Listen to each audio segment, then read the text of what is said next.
Hello.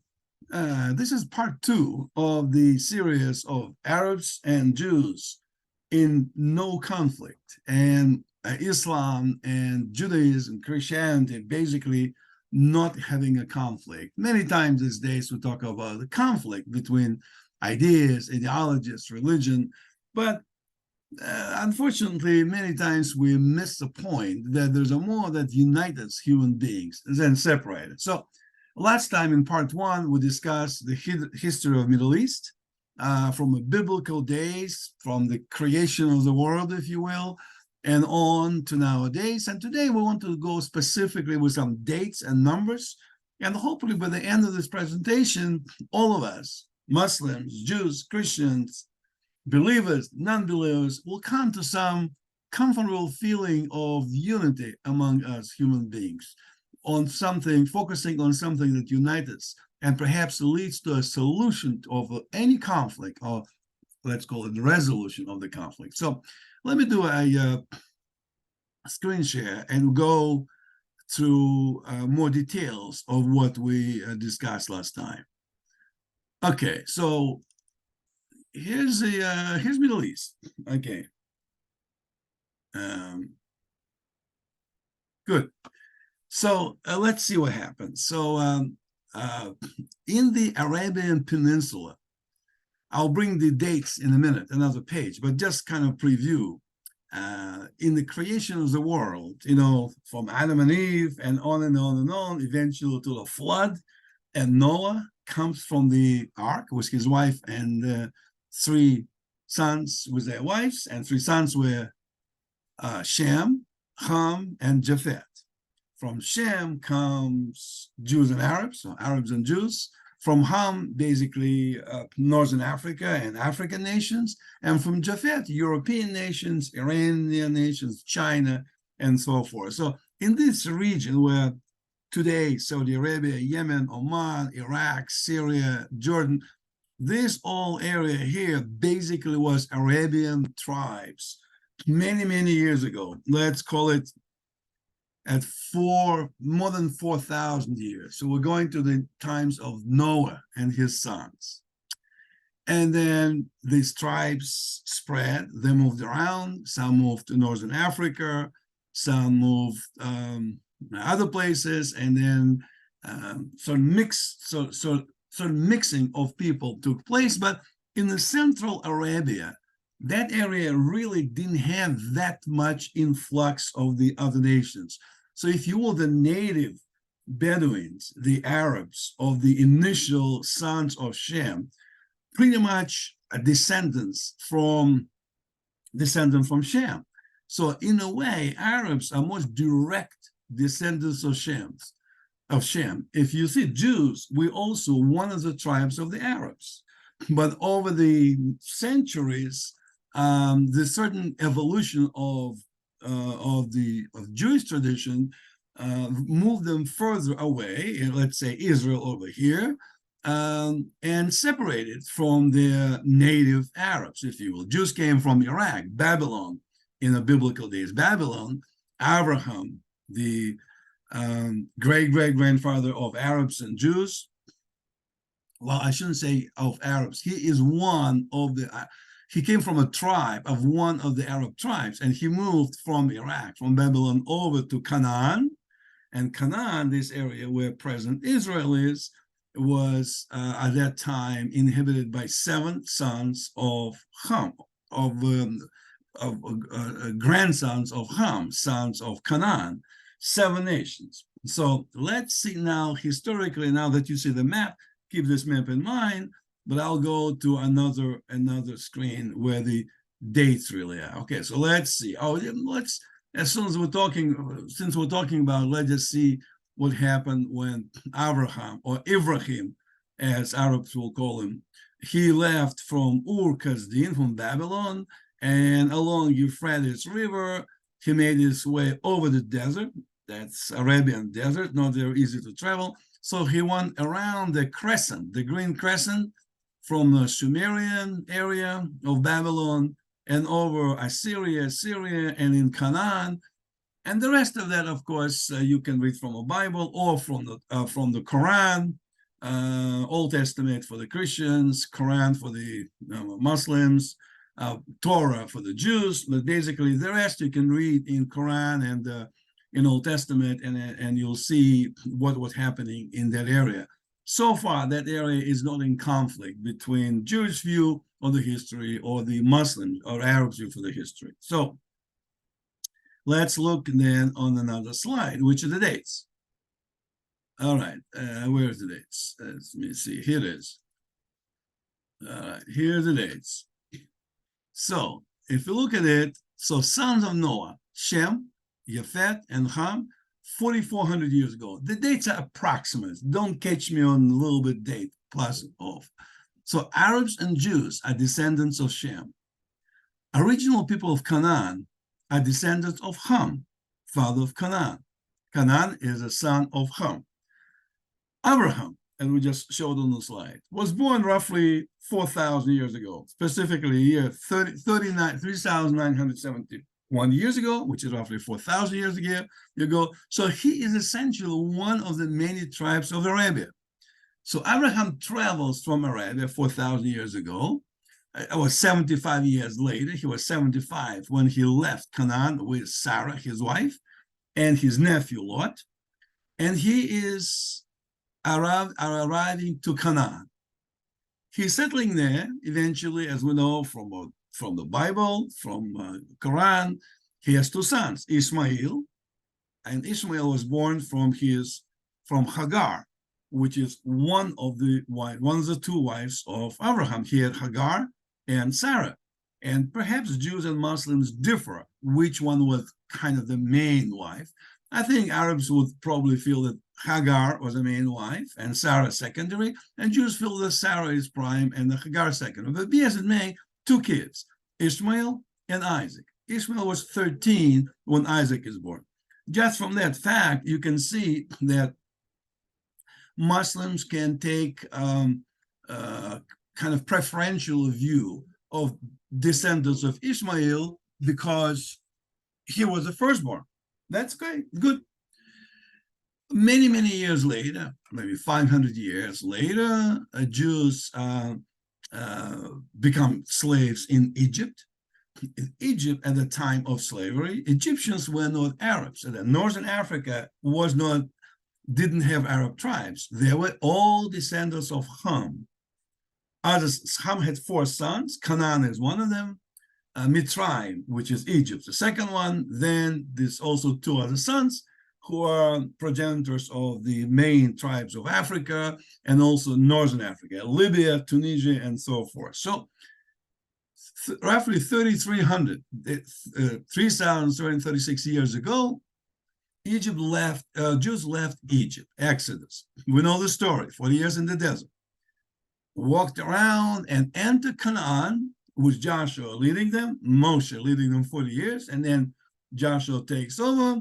And of course, perhaps Muslims watching this might correction, maybe the view of Arab history is slightly different, and that's fine, but it's probably not that different. Fundamentally, this is what the Jewish perspective, at least, and probably most of the Christian world also see that way. That is 3,300 years ago. So Israel, modern Israel, which Jews went into Canaan, is 3,313 years old. Today we're in 2023 year, so that's more than almost 3.5 millennia ago. Jews entered Canaan, and from then on they settled in Canaan. Skipping through the years, 1,300 years later, and we know the history of the King Saul, King Solomon, King David, Solomon, and other kings of Israel. So at that point, Jews lived in Canaan, and the original 7 nation, pretty much disappeared. Was the land inhabited mostly by the Jews. And the number of Jews at that time probably was between 1 and 2 million, roughly, because that's how many 2 or 3 million Jews left Egypt. So that is how many Jews lived in Canaan. Today we'll call it Israel. Muslims, Arabs prefer to call it Palestine, and we'll get to this in a minute. But be it that land of modern Israel, Canaan at that time, was taken by the Jews almost 3.5 millenniums ago. There was a first temple destruction, second temple destruction. You can learn from the Quran or from the Bible. I don't want to go through that, but basically, almost roughly 2,000 years ago, Romans conquered a lot of the world, including the area of where today Israel is. They burned the temple, and after the burning of the temple, at that time, many Jews were exiled. Jews exiled, they went into Northern Africa. That's why we have Sephardi Jews. And then through Northern Africa, traveling from Egypt and on through Libya, eventually crossing over Gibraltar to Spain and France, and then around to Poland, Russia, which given birth to Ashkenazi side of the Jews. That's what happened with the migration of the Jews, but not all Jews were exiled. Some remained in Israel. Israel at that time was no longer Canaan, it was called Israel, actually the two kingdoms, Judea and Israel. Israel was a northern kingdom and Judea was a southern kingdom of Israel, and that is with the Jews. So the number of Jews at that time, after 2,000 years ago, was significantly less. You can look up in history books how many Jews were there, but I would say maybe 100,000, maybe 10,000, maybe even less, maybe a little bit more, but certainly not the same number as it was, almost 3 million when they first entered. But they stay there. No Arabs or other nations lived there pretty much at that time. Perhaps occasional travelers from Arabia going through Israel into the Turkey and Europe, and some of them might have settled there, but it was very insignificant. There was Romans and Greeks, traders, invaders coming and living there, but 99.9% pretty much was Jewish. So the country was pretty much desolate. There was it was nothing there, nothing going on after the destruction. It was desolate. But here and there were Jewish settlements. There was maybe a couple of families live here, a couple there, farmers trying to survive the best they could. In the 7th century, which is 1,400 years ago, that's the time where Muhammad, roughly the birth of Muhammad and beginning of Islam. Muhammad, of course, his birthplaces was, we all know, Mecca and Medina, which is current Saudi Arabia. And Muhammad traveled from Saudi Arabia to Jerusalem in Israel. And in his travel, he was in contact, obviously, with a lot of Arabs, with the Jews and Christians, because in 7th century, of course, Israel had influence by the Christians. 2,000 ago, that's the beginning of Christianity. So 7th century, the Christianity is 700 years old by then. So Muhammad comes up by the divine revelation with his angel or archangel Gabriel, and Islam begins. That's the 7th century, year 613, 660, somewhere in the 600, 7th century. Exact number, not that relevant right now, but roughly 1,400 years ago. Couple of centuries later, Crusaders. Now that's a Christian times. Crusaders coming to Israel. First Crusade, then was the Second Crusade, and on and on and on. And we all know from history what Crusaders did. They invaded when it came to Israel. Along the way, they pillaged. They did a lot of destruction. Skipping through the century, just for the dates. In 16th century, in the year 1516, the area of Israel came under Turkey, under Ottoman Empire rules. And it stayed there for almost 500 years until World War I in 1914, and which time Turkey was on the losing side, British were on the winning side. And in 1920, which is 100 years ago, some 100 years ago, that area came under the British mandate. And that area at that time was referred to not Israel, but as Palestine. Why was it called Palestine? The word Palestine come from Plestim. Plestim, Hebrew word, short, to invade. That's the tribes of Ham, the grandchildren of Ham, coming into the area, in the Canaan area, and invading it and giving rise to Plishtim. They came from Crete, which is Kaftor. They came from Crete and settled there, and that they settled mostly in the area where the modern Gaza is, roughly in that area. Philistines. And from the Bible, we know how Jews, King David and King Saul, fought Philistines. So when the Romans destroyed the temple 2,000 years ago, they renamed this area from Israel to Palestine, Palestina. And the reason they renamed it because it was especially hurtful to the Jews for their country to be called not Israel, but something else.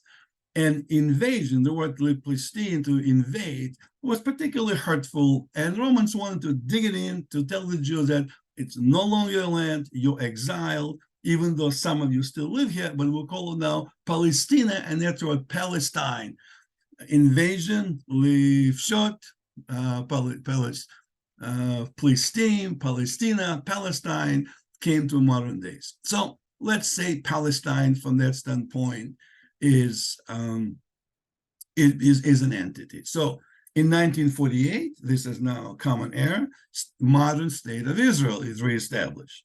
So at this point today, in Israel, Palestine, whichever one you call it, lived a mixed number of people. They live Jews and Arabs. If you look overall, in Gaza, it's roughly 2 million people. In the Judea Samaria area, otherwise known as the West Bank, it's also, I guess, maybe 1 million or more people, call it 3 or 4. And in Israel itself, in Israel proper, there's about 2 million Arabs. So that's roughly 6 million Arabs and about maybe 8 million Jews. There's a majority of the Jews, but it's incomparable. 8, 4, 7, 5. It's not predominant majority of the Jews. It's a mixed population. More Jews, but also a very significant amount of Arabs. But if you go back into the time after the 7th centuries, at Ishmael with the followers, which is the Arabs from Mecca, Muhammad, when he came to Israel. Muhammad brought with him trade, brought with him governing, and brought people. And the population of Palestine significantly went up in population of the Arabs. So those Arabs, Saudi Arabian Arabs, so to speak, some of their relatives, some of the tribe that came to Israel, to Palestine at that time, they were ethnic Arabs. And the majority of them at that time in Palestine were Arabs. How big majority? Initially, they were probably on par with Jews, maybe, let's call it 50,000 Jews and 50,000 Arabs. Eventually, 50,000 Arabs perhaps became 100 or 200,000 or maybe 300,000 Arabs, maybe more.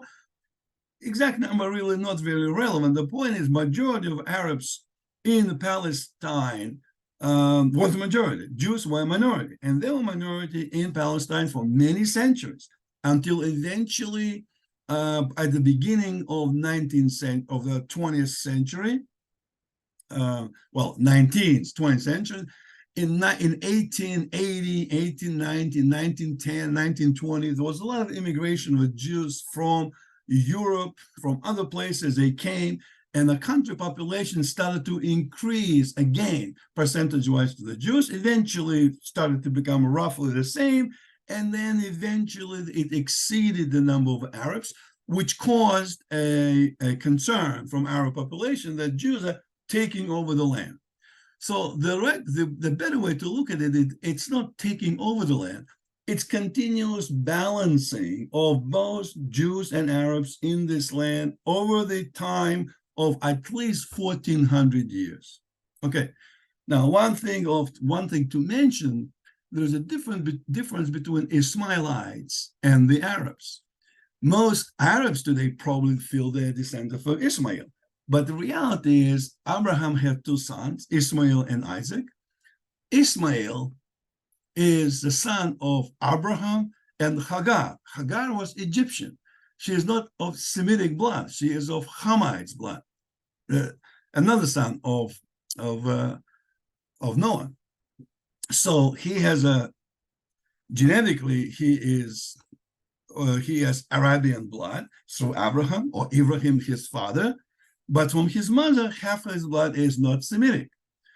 The Isaac, the second son, is fully Arabic, so to speak, Jewish Arabic, because both his father, Abraham, and mother, Sarah, are of Arab descent, of Arab blood. Genetically, they're Arabs. Ismail had 3 wives. 2 of them were he married with local girls, Canaanites, which are also Hamites. One of them, they were all of Ishmael married local girls. They are not Semites. So descendants of Ishmael have some genetic blood from their forefather, grandfather Abraham, but the rest of it basically not Semitic blood. And Ishmaelites lived a little bit east of Israel, the area where today, south of Jordan, Petra, Nabateans, kind of in that area. But if you go further south or southeast in Saudi Arabia, those tribes, native Arabs, like Bedouin Arabs in the desert tribes, they're progenitors of both Jews and Ishmaelites. Jews fully genetically through Abraham and Sarah, and Ishmaelites partially genetically through Abraham, and Hagar, the Egyptian from Hamites.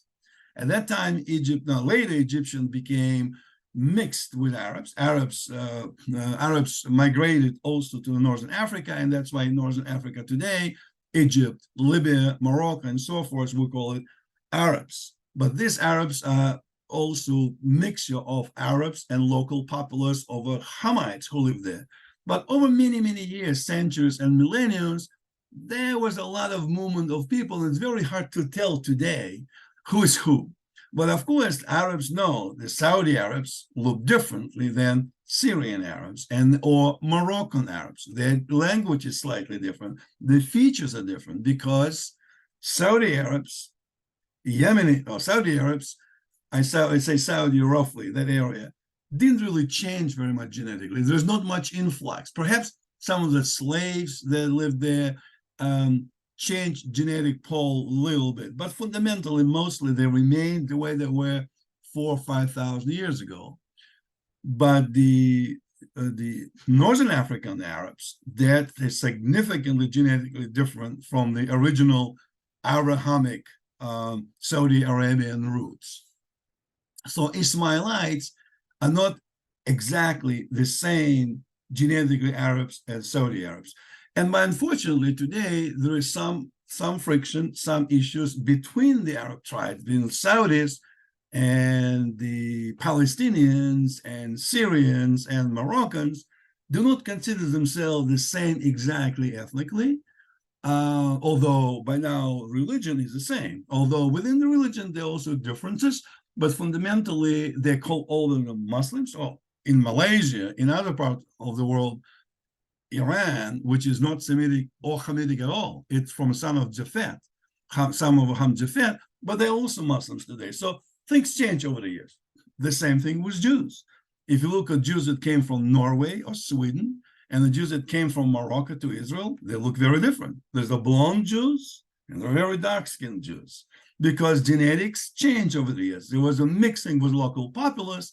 So the Jewish guy or girl coming from Norway, she looks very different from the Jewish girl that coming to Israel from Morocco, from Tunisia, or from Iraq.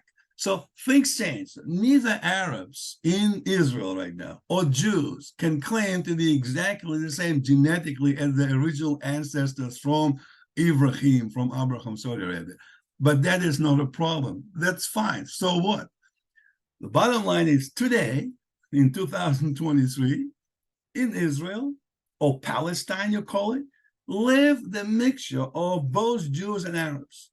They both have genetic mixing in them, and the Palestinians are not exactly as the Saudi Arabians, but the Jews not exactly the same Jews that lived there 3,000 or 4,000 years ago. And because of that, they both have strong claim to the land. Yes, Jews can say they came to Canaan 3,300 years ago, And Arabs can say, at least through Ismail, and with Ismail came also not only Ismailites, Arabs, but also other Arabs perhaps came, Saudi Arabs, some Saudi families perhaps, Iraqi families came. So it was a different Arabs, some of the Ismailite Arabs, some of them from Saudi Arabs. They settled maybe on business, maybe on trade, and they eventually moved to Palestine. So they 1400 ago. So the point now, Jews can claim that they came here first. But Arab can say, well, even if you do come here first, and of course Arabs will find out that my story is not exactly correct, that they came even before Jews entered Canaan, and they came with that. That's fine too. Perhaps it's possible. Maybe Arabs were there 4,000 years ago and Jews only 3,000 ago. Fine. But in both cases, it's a lot of years. Even the people who live here, let's say in this scenario, 1,400 years ago, it's a lot of years. It's not 50 years. It's not 20 years. It's a many, many years. Because of that, they have to get along. They have to find the ways to say, listen, our background is mixed by a lot of historical and geographical occurrences, but we're here now, and let's mutually respect each other. Now, in the modern Israel, in the modern area, there's also difference of attitudes between Jews and Arabs to each other. Let's say, perhaps roughly, I use numbers roughly, 20% of the Jews in Israel are Orthodox Jews that believe that land is given to them by God, and that's entirely theirs, and nobody else has any rights on this land. That's extreme view. Maybe 20% of Jews, I use numbers roughly. 80% of Jews in Israel don't feel this way. They say, yes, Abraham is our ancestor, but he's also ancestor of Arabs, and we both have rights to this land. Let's get along sometime. Let's get along. From Arab standpoint, from Palestinians, and you can say some Palestinians, or Yasser Arafat came to Israel from Tunisia. He's not Palestinian, he's Tunisian. Doesn't matter. What he came from is irrelevant. The point is, he came and he took charge of the local population who supported him, and therefore, let's not challenge his claim on leadership of the Palestinian people. He's got a proper place as the leader of Palestinian people for many, many years. The method that they use, perhaps people would disagree. Terrorists is not a good way, but on both sides, Jews and Arabs, I'm talking now Jews and Arabs in Palestine, in Israel. Among Jews, there's a 20% extreme to the point it's our land, I don't want to share. And 80% of Jews don't have this view. They say, we do want to share. How do we share? Who gets what? That's a question we can sit down at the table and discuss. You'll be in Haifa, and you'll be in Tel Aviv. We'll be in the Nablus, and you will be in I don't know, Eilat, whatever. Pick the places. Every reasonable person can sit down with his opponent or proponent and find out how to figure out, as long as they come from a brotherhood, we all came from the same forefather. Let's figure out how to live and not hurt each other. That is how 80% of Jews feel. 20% don't. Among the Palestinian Arabs, there's a similar situation. A small percentage, let's call it 20%, are supporting Hamas, which is maybe equivalent to Jewish Haredi extremists. They also feel this is their land. Jews have no business there. They have to get out, and they take extreme views. So Hamas and ultra-Orthodox Jews, Haredi, have similar view on the land. This is ours. No, this is ours. They're the most antagonistic, and that's where conflict comes in. 80% of the Palestinian Arabs do not have this extreme view. They're semi-secular. They go to a mosque, they pray, they have customs, they are Muslims, they accept Muhammad as a prophet, but they are secular. They don't necessarily follow exact stringency of the rules. They may be walking around without covering their face, in jeans and shirt, just like many secular or semi-religious Jews. So they're similar to the Jews. They would not have no problem with trying to sit down and divide the land. But what happened is, in 1928, Muslim Brotherhood was born in Egypt. Initial goal of Muslim Brotherhood was not extreme. It was basically charitable, help people, do a soup kitchen, come back to religion. They telling people, come on, come back to God, to Allah. They wanted people to, they were nice people, wanted the world to be more observant, acknowledging the higher power, to treat each other with respect and dignity and goodness. That was Muslim Brotherhood, 1928. They presented the issue for the Egyptian leadership, the Egyptian government, because the Egyptian government was pretty much secular at that time. And obviously, secular government didn't want the religious extremists, as they saw it, to have too much influence and take control. Just like a secular government, or mostly Zionist, which is secular government in Israel, didn't want to have extreme Jewish Haredis to take upper hand. So in that sense, Muslim Brotherhood was peaceful, and many Orthodox Jews are peaceful. But among them, as the time went on and on and on, when after the 1945, 1948 State of Israel, when more and more Jews was coming to the country, to Palestine, and the friction became, people started to become an issue, and that friction came, there was plenty of land for everybody to have. So it shouldn't be a problem. But on both sides, the leaders, the Islamic leaders would say, wow, these guys are invaders, let's fight them. And the Jewish side, also some extreme right, will also say, Arabs want to get our land. We're here because God promises to us. Well, Muslims will say, Arabs in Palestine, except with those from the extreme, from Hamas, but then that transformed itself from initially religious movement to now nationalistic and religious movement, and therefore between ultra sides of Arab society and ultra portion of the side of Jewish society, those leaders essentially instigated people against each other. People themselves would have come along, but being instigated and pushed by their leaders, over time, over generations, they started to hate each other. That's why the Arab children, the Palestinian children in Gaza, second, third, fourth generation, hate the Jews. They don't remember now why, how it started, but they were taught to hate. Among the Jewish side, similar problem happens, and they also find out that Palestinians, all of them against us. It's true. If you take a poll, most Palestinians, all of them, even secular, even moderate, would feel this is our country and Jews stole our land, they're invaders, we don't want them around here. Many Jews will have similar position, that so they naively blame each other, and they really don't know the history. What I just talking about, they're not aware. So they rightly believe that these guys took our land. And the other side said, well, we didn't take your land. We purchased the land, we reclaimed the land that used to be ours. So they both feel they have a point. They have a righteous indignation against each other because they don't know the rules. They don't know the history of what actually happened. If they did know the history, they'll say, holy mackerel, actually, we are relatives. And we both have a claim. Who cares? 3,000 years or 2,000 years ago, we've been here a long time. We did get mixed with other populations. We're not the same pure nations. Any nation is no longer pure on earth that used to be 4,000 years ago. But we exist. We are here. We didn't come here only 50 years ago. We didn't come here only 10 years ago, 200 years ago. We came here through a long process. Ishmaelites came and brought with them other Arab tribes. The Jews came and brought with them other Jews, Ashkenazi, Sephardi Jews. That everything was a result of a migration of the people all over. The same thing happens. The current French are not the same French that used to be 3,000 years ago. The English, I don't know what they call British now, Visigoths. I don't even know all about British history, but they also not the same ethnical people they were in the British Islands 3,000 or 4,000 years ago. Russian Slavs, not the same Slav that used to be there 2,000 years ago.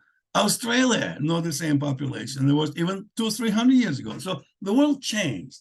And if people understand it and see them calmly discuss it, and perhaps find holes in my logic and say, listen, you're not exactly correct. You're just presenting fact that is you're taking from a Torah. Well, we don't go by the Torah. We go by Quran, or we go by Hindu history that has some different dates. Fine, present your history. And I think if you present your history, you'll also find out, let's say the Arabs present opposite history, that they were here a lot longer. but they can't deny that Jews were here, at least for some time. Jews didn't just come to Israel in 1948. They certainly were in Israel in early 1900. They certainly were here in late 1800s, 1850, 1860. Do you think Jews were not here in 1700, 1200s, 1100s? Who was King David? Was he not Jewish? Well, if he wasn't Jewish, well, the temple that he built, was it, I mean, Arabs built Al-Aqsa and Dome on the Rock. But before that, there was another temple. Was it also a Muslim Arab temple? Oh, it was a Jewish temple. But even if it wasn't Jewish temple, does it really matter? What matters is that it's a history goes way back many years ago. And in this fact, in this data that I'm showing here, no matter which way you bias it, too much one side on too much another side, you cannot completely present it. It's only Arab history or it's only Jewish history. It's a history of both people being on this land and different times like a swing. Sometimes more Arabs, sometimes more Jews, sometimes more this and sometimes more that. And today, realizing that, what it brings a background for peace. So the extremes like Hamas has now, or maybe ultra-Orthodox, maybe, in my view, ultra-Orthodox Jews not as extreme. They're certainly not terrorists. Of course, I think Arabs might disagree and say, listen, the Israeli Orthodox guys in the territories treat our people very badly. They also occupy us and the terrorists. They use very bad methods. Jews say Hamas is using very bad methods. Okay, we're not going to go right now to extend which one is doing worse method. The point is there are extremes, but those extremes are maybe fringes, 20%, 80% of people can find the ways, but it's difficult sometimes for 80 people to speak up because the people who are in control, even if it's minority, can bring their own rules. But I think eventually that can change. Even people of Hamas or the extreme right of Haredi of the Jews can ultimately find the common ground. And I mean, we'll look at the history that nations that used to be at odds with each other eventually got along. It takes time, and it takes help of God of Jews, God of the Arabs, whether it's Allah or Hashem, Adonai, no matter how you call him, some higher power probably is telling us, guys, it's time you get along. By fighting each other and by proving how right you are, you're not going to get anywhere. And it's usually every honest person would say, when I argue about something, usually I am not really 100% right. There's something in my logic that might be a little bit lacking. If I'm an honest person, I'll say, yeah, I'm biasing the rules a little bit my way because that's how I like it. And another guy said, that's what I do. Once you accept that position and you reach out to another guy, when Jews and Arabs reach to each other, and it happens, and they will do it, then we can get to a better world. And when we get to the better world, let me see where I have that.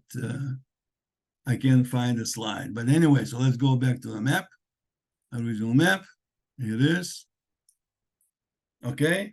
So this is Saudi Arabia, original Iraq, original area where sons of Shem lived.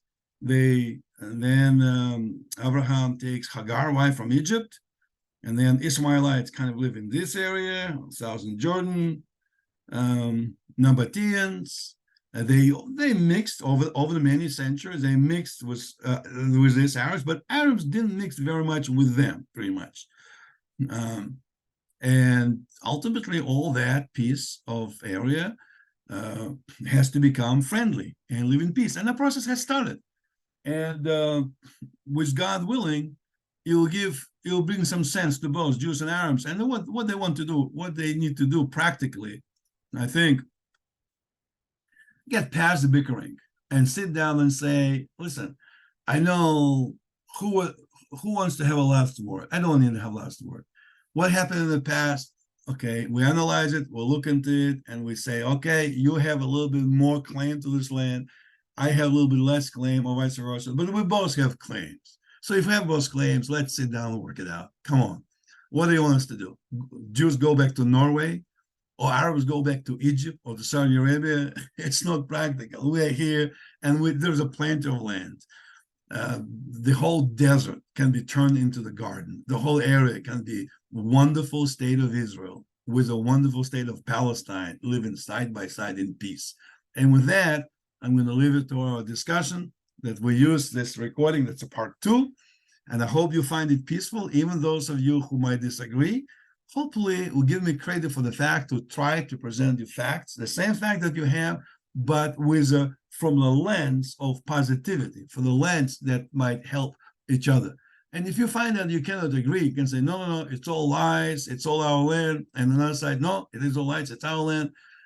It's probably not most constructive. It might be your view, but it's probably not the most constructive. Even if you are right, it's probably not the best way to solve the conflict. Even if you are right, you have to have not only strength, but also humility and respect and love for another human being. The Christians say, right, love your enemy. And we just say, love your neighbor as yourself. Quran also says, in the name of Allah, the merciful. It's a mercy that comes first. And if you're merciful, then even if somebody came in and took some of your land, if a Jews came, took some of your land, or Arabs came and took some of your land, Jews, in this case, so maybe when they came to take it, you should have said, okay, we are brothers. Come, I'll give you some of this land. And but somebody comes and takes it by force, at least perceived by taking it by force, of course, if I have a 5 rooms in my home and somebody comes and I only need 4, somebody comes in, my relative, my brother comes in, I'll give you the room. But if he comes and takes it by force, then of course don't like it. But even if he did take it by force, over the years, over time, can say, well, the way you did it wasn't very nice, but you're my brother. And we have plenty of room. Let's get along. I forgive you. Okay, you didn't know what you were doing. We live together. So that is the message. So any Muslim who is watching this, or any Jew that's watching it, or any Christian or Buddhist or any other religion or non-religious guy or gal watching it, think about it. Don't overreact too quickly. Think about it. My message is peace. Peace for all. Not for Jews, not for Arabs, not for Muslims, not for Christians, not for Indians, not for Buddhists, not for Americans, not for Russians, but to all. And with that, we finish the part 2. I hope you enjoyed the presentation. I hope you like it. You might not like me, but I hope you like the message. God bless you. In the name of Allah, in the name of Hashem, in the name of Adonai, in the name of whoever respectful deity you have, or lack of deity, your own inner respect you have. In that name, let's get along. Shalom, salam, peace.